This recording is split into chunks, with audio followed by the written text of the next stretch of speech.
Quando a camada de concreto cedeu, a luz da lanterna cortou a escuridão e revelou a curva familiar de uma asa. O metal, coberto por poeira e teias de aranha, refletiu por um segundo, como se despertasse de um sono de décadas. Ali, no interior de um compartimento subterrâneo selado perto da antiga base de Parnamirim, apareceu um monomotor que a história havia dado como perdido. O título chama isso de voo secreto, mas os documentos da época não sustentam essa palavra. Os registros indicam uma patrulha rotineira. Ainda assim, a imagem, um avião que reapareceu intacto após 82 anos, trouxe à tona perguntas que atravessam geração e guerra. Se esta história já mexeu com você, inscreva-se no canal para acompanhar como arqueologia, ciência e memória se cruzam em casos como este. Em 18 de março de 2025, uma equipe do Instituto do Patrimônio deu início a uma abertura delicada de uma estrutura de concreto enterrada nas imediações da antiga base aérea de Parnamirim, no Rio Grande do Norte. Os relatos oficiais descrevem uma operação técnica, sondagens, medições, remoção controlada do concreto. Para os técnicos, era um trabalho de preservação. Para quem viu as primeiras imagens, foi quase uma aparição. Um North American T-6 Texan, posicionado como se ainda esperasse permissão para taxiamento, com o cockpit parcialmente intacto e sinais de presença humana no interior. Para entender por que o achado tinha esse peso simbólico, é preciso voltar ao Brasil de 1943. O país já havia declarado guerra aos países do eixo e, pela costa do Nordeste, cruzavam embarcações e submarinos que representavam uma ameaça real à navegação. Parnamirim era então um ponto estratégico, perto do Atlântico, com pistas e infraestrutura que tornavam a base um nó importante para operações de patrulha e escolta. Havia pressa, havia improviso, havia também uma série de obras e modificações para adaptar a infraestrutura à demanda de guerra. No meio desse ritmo acelerado, jovens pilotos como o tenente Carlos Mendes se tornaram parte da linha de frente invisível. Madrugadas de intercepção visual, horas de voo sobre o mar, relatos de falha mecânica, comunicação rápida com a torre. Carlos nasceu em 1919, de família do interior, e cedo se interessou por aviação. Amável e concentrado, gostava de conversar sobre engenharia de motores e tinha planos simples, que para quem o conheciam eram grandes: casar com Helena, sua noiva, e retomar os estudos técnicos quando a guerra acabasse. Fotografias de arquivo mostram um rosto jovem, sorriso tímido e os olhos de quem contempla o horizonte. Na manhã de 17 de agosto de 1943, o T-6 de Carlos decolou para uma patrulha costeira. Às 9h42, a última transmissão, indício de falha no motor e uma tentativa de retornar à base. A resposta do controle foi orientá-lo para a aproximação. Naquele dia, o manche passou por mãos nervosas de ambos os lados do rádio. Em seguida, silêncio. As operações de busca começaram imediatamente. Navios e aeronaves sobrevoaram a área costeira, varrendo o mar com esperança e tática. Telegramas e relatórios registram dias de buscas, observações de destroços na água, nada que confirmasse a localização do avião. Dado o esgotamento das possibilidades imediatas e diante da necessidade de manter recursos concentrados em outras frentes, a aeronáutica declarou o tenente como desaparecido e encerrou a operação de salvamento. O que não consta com clareza, e que só viria a ser compreendido décadas depois, é o destino de uma área de construção próxima às instalações da base. Em 1943, por conta de reformas e ampliações, ergueram-se hangares subterrâneos, espaços cavados e recobertos por lajes de concreto, pensados para esconder e proteger aeronaves de incêndios, bombardeios ou clima adverso. Em muitos desses locais, as obras foram interrompidas, os acessos deixados abertos, remendados de modo precário, e, por fim, algumas entradas foram simplesmente seladas por segurança ou esquecidas em meio a prioridades emergenciais. Os relatórios da época concentraram esforços no mar aberto. Poucos, se houve algum, voltaram a olhar para cima, para o solo ao redor das pistas. Décadas depois, esse esquecimento institucional revelou-se literal. Um hangar inacabado, parcialmente coberto por entulho e camadas de terra, permaneceu oculto até a intervenção do IFAM. Quando as equipes removeram a última placa de concreto, a cena foi descrita por um dos técnicos em poucas palavras, curtas, que pareceram mais com uma afirmação objetiva do que com emoção. Havia um avião. Entre a sujeira e a ferrugem, a dog tag corroída brilhou, uma placa metálica com letras quase apagadas, sob a poeira de anos. O nome que dizia ali abriu caminho para o resto da investigação. Os primeiros elementos visíveis, a forma do T6, a dog tag, sinais de intervenção no solo, foram coletados com cuidado. A equipe de preservação sabia que cada movimento podia significar perda de informação. Não havia pressa midiática. Havia cientistas, arqueólogos e técnicos. Entre as evidências, fragmentos orgânicos também foram recolhidos e enviados a laboratórios forenses. O estado de conservação do avião, embora marcado por oxidação e compressão de materiais, era surpreendentemente bom para algo enterrado por tanto tempo. O ambiente semicoberto, a ausência de água parada e a proteção inicial do concreto impediram a destruição total. Componentes metálicos preservados, instrumentos reconhecíveis e o motor radial em posição, embora danificado. Para o público, o impacto maior veio quando a investigação deixou de ser apenas técnica e passou a ser pessoal. Uma placa com o nome, ainda que corroída, é sempre um ponto de partida. Roberto, sobrinho de Carlos, foi procurado pelos investigadores. Ele e outros parentes haviam carregado por décadas a incerteza como um peso silencioso. Conversas com Roberto trouxeram à tona memórias de cartas que nunca foram respondidas e de juras que Helena, a noiva, fez de esperar. Nós nunca tivemos um túmulo, disse ele em depoimento, a voz marcada pela passagem do tempo. A procura por amostras de DNA seguiu procedimentos regimentados. Roberto ofereceu amostras de saliva, que, combinadas com análises de material colhido no sítio, ajudariam a fechar uma lacuna de 82 anos. A identificação por DNA, especialmente em restos degradados, foi feita com base em DNA mitocondrial. O que isso significa em linguagem simples? O DNA mitocondrial é transmitido pela mãe e é mais resistente à degradação que o DNA nuclear. Em casos onde os fragmentos estão muito comprometidos, ele permite estabelecer relações por linhagem materna, por exemplo, compatibilidade entre tia, sobrinha, avó e neta. No caso de Carlos, o laudo indicou compatibilidade mitocondrial com a linhagem materna da família apresentada por Roberto, resultando em uma probabilidade de compatibilidade de cerca de 94% no enquadramento tio-sobrinho utilizado pelos peritos. Essa medida não é uma certeza absoluta de 100%, mas é um índice forte o suficiente para que a aeronáutica, em conjunto com as autoridades competentes, considerassem a identificação como confirmada dentro dos parâmetros forenses e administrativos vigentes. Uma vez confirmada a identidade, a narrativa se rearranjou. Não era mais só um avião misterioso, era a história de um homem com família, planos e um nome que voltava para ser pronunciado em cerimônia.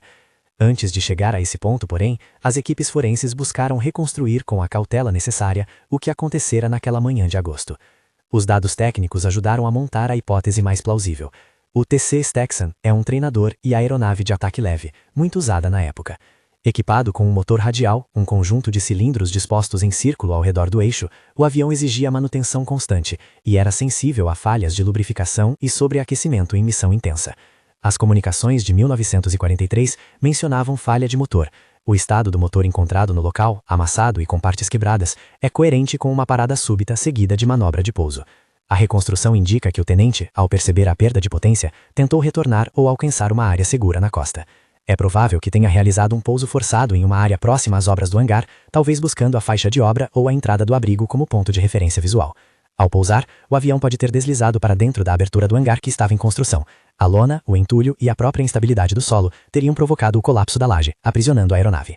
Essa sequência, embora assente em evidências físicas, posição do avião, marcas de impacto, configurações da entrada do hangar, é descrita pelos peritos como a mais plausível entre várias hipóteses, não como uma declaração absoluta sobre a intenção ou falha humana. A linguagem dos relatórios é cautelosa. A reconstrução indica, é provável que, compatível com. Durante todo esse processo, a família foi tratada com prioridade e respeito. Para muitos, essas não são palavras vazias. Eram gestos, ligações, imagens controladas e, finalmente, a proposta de realizar um enterro militar com as honras devidas. Em 2025, o corpo identificado do tenente Carlos Mendes recebeu sepultamento oficial, em cerimônia que reuniu militares, historiadores e parentes. Não se tratou apenas de um rito de despedida, foi também o fechamento de um ciclo histórico, a transição de personagem de arquivo para pessoa com restos agora reconhecidos e honrados. Durante o enterro, um oficial comentou em voz medida: reconstituir a memória é também uma forma de cumprir nossa dívida com aqueles que serviram. Roberto, que acompanhou a cerimônia, falou em nome da família, lembrando que por décadas viveram com a dúvida e com a ausência de um lugar de memória. Enquanto isso, o T6 seguiu um destino paralelo: preservação e restauração. O avião, por sua condição preservacional relativamente favorável, tornou-se candidato à exibição no Museu Aeroespacial.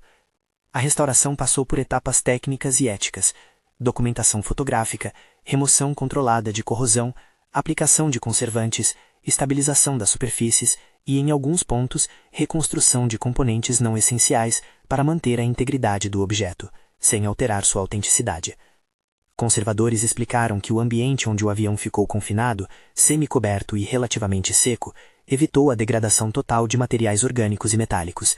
Ainda assim, a operação demandou técnicas modernas de conservação para que a peça pudesse servir tanto como objeto museológico quanto como testemunho material daquela história.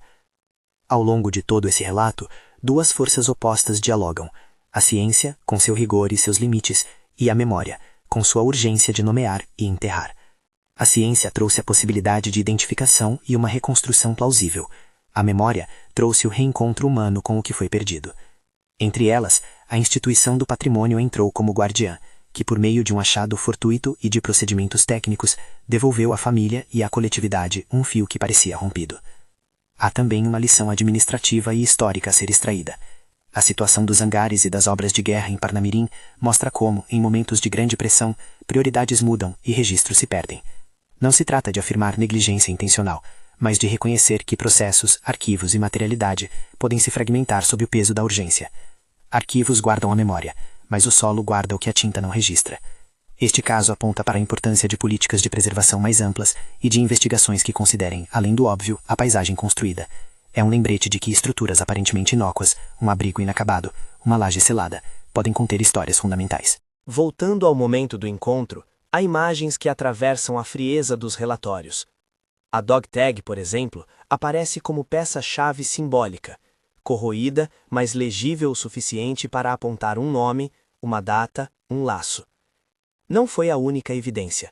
Fragmentos têxteis, instrumentos de voo e as próprias marcas do avião complementaram o quadro. Nos laudos, os técnicos registraram a presença de material orgânico compatível com ossadas humanas no cockpit. Em respeito à dignidade do falecido e à sensibilidade da família, as descrições nesse ponto permanecem contidas e não gráficas. O objetivo da investigação não era alimentar curiosidade mórbida, mas estabelecer a verdade necessária para o reconhecimento e o enterro. Os peritos que trabalharam no caso sublinharam em entrevistas e notas técnicas a importância da interdisciplinaridade. Arqueologia, forense, história militar e conservação atuaram em conjunto. A identificação por DNA mitocondrial por si só não teria servido sem a correlação com documentos históricos, a leitura do sítio e o estudo da aeronave. A probabilidade de 94% foi inserida nesse contexto como indicador, não como sentença. Essa postura evita que a ciência pareça infalível, quando, na prática, opera com graus de confiança e limites materiais. Do ponto de vista material, o T-6 Texan carrega história também em sua engenharia. Projetado inicialmente como treinador avançado, foi amplamente empregado para missões de patrulha e ataque leve. Seu motor radial era robusto, se bem mantido, mas vulnerável a falhas em condições de uso intenso e manutenção precária. A descoberta do motor no sítio ajudou a sustentar a narrativa de uma falha em voo seguida de pouso de emergência. Os especialistas em aviação militar explicaram em linguagem acessível que um piloto diante de perda de potência busca alvos visuais de pouso, uma clareira, uma estrada ou, naquele cenário de obras, a entrada de um hangar em construção. A combinação de terreno instável e uma laje mal suportada pode explicar o desabamento que aprisionou o avião. No entanto, é importante não esticar o passo da interpretação até o juízo.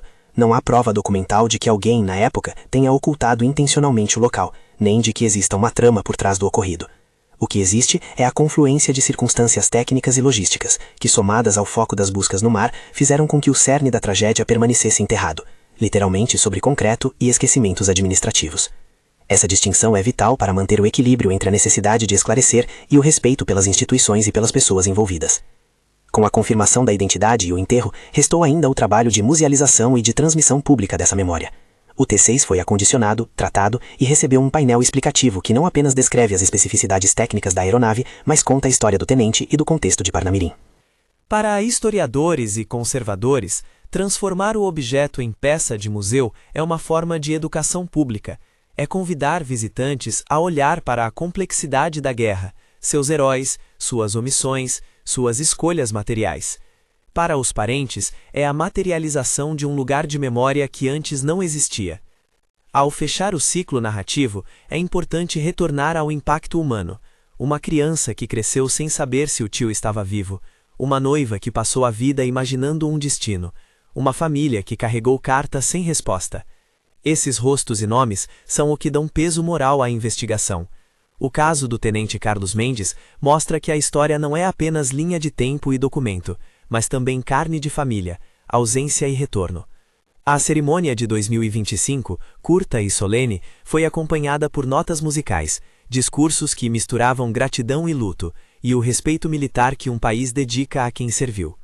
Há ainda uma dimensão mais ampla, a preservação do patrimônio como meio de reconstrução de memórias coletivas. O IPHAN, ao abrir o hangar, agiu dentro de um arcabouço de proteção histórica, e, ao fazê-lo, mostrou que há segredos não por malícia, mas por mera geografia do esquecimento. O Brasil, como tantas nações, possui camadas de história que não emergem sem intervenção especializada. Esse episódio funciona, portanto, como chamado. Lugares aparentemente apagados podem carregar narrativas que precisam ser resgatadas com cuidado e ciência. Em termos de legado, duas trajetórias seguem lado a lado. Uma, a humana, voltou a ter rosto e nome. O tenente foi enterrado, lembrado e posto de novo no mapa da memória familiar. Outra, a material, o avião, agora repousa em um museu, onde visitantes poderão ver de perto um objeto que testemunhou uma história de guerra, perda e reencontro. A junção dessas linhas, pessoa e objeto, compõe a narrativa que atravessou 82 anos. Ao final, resta uma pergunta que é, ao mesmo tempo, prática e ética. O que faremos com esses achados? A resposta passa por políticas de preservação, por tratamento humano às famílias e por um compromisso público com o cuidado do passado. Não basta encontrar, é preciso documentar, identificar, cuidar e contar. E quando a ciência entrega nomes, honrar esses nomes com respeito é um gesto que compõe uma dívida histórica. A história do T6 e do tenente Carlos Mendes é um lembrete de que o passado pode falar de formas inesperadas, por uma placa corroída, por um motor antigo, por uma fotografia esquecida no sótão. E quando fala, convoca a ciência, a família e a instituição para ouvir com atenção. Se essa narrativa tocou você, compartilhe com alguém que valorize a história e a memória. Curta o vídeo e deixe nos comentários qual nome ou história te emocionou mais. A memória precisa ser lembrada para sobreviver. No final das contas, o que emergiu do concreto em 2025 não foi apenas um avião. Foi um encontro tardio entre o que a história registrou e o que a Terra guardou. Foi também a confirmação de que ciência e compaixão, quando atuam juntas, conseguem transformar ruído em nome, incerteza em enterro, objeto em memória. E nessa média entre técnica e afeto, o país reencontra uma parte de sua história, não para reviver a guerra, mas para honrar aqueles que em silêncio serviram.